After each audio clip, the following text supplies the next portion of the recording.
Hi Year 5s.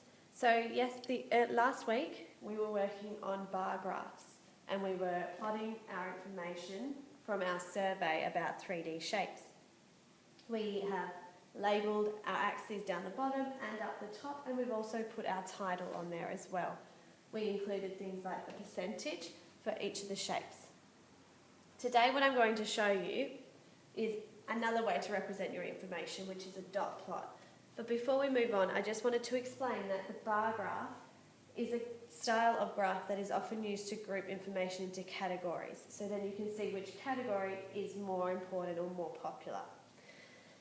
The dot plot is a way to represent information that will show you any gaps or any areas that you may need to readdress. It's a very simple way to do it. Again, we're going to use different colours to represent the different shapes. So my sphere, as we can see on my bar graph, my sphere had 10 votes. Okay, so basically all I'm going to do is for every vote that shape gets, it gets a dot above the line. So for example, on the sphere, so my sphere had 10. So I'm just going to place 10 dots. 1, 2,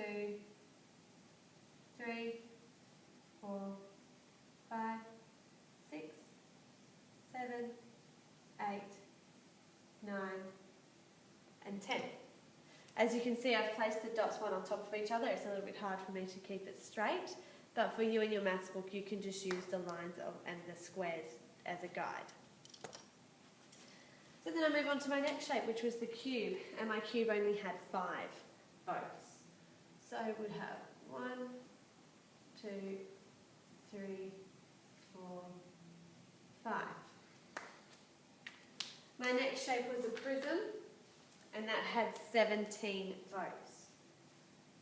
So 1, 2, 3, 4, 5, 6, 7, 8, 9, 10, and you carry on until you got up to 17. Now it's important to put a title on your graph, just like we did with our shapes graph.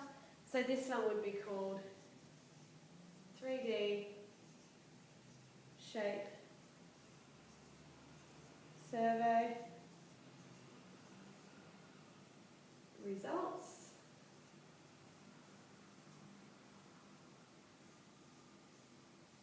Dot plot. Okay, so they're just 2 different ways that you can use graphing to represent your information. I'd like you to have a go at finishing off your bar graph now and then starting on your dot plot. Please ask me if you have any questions.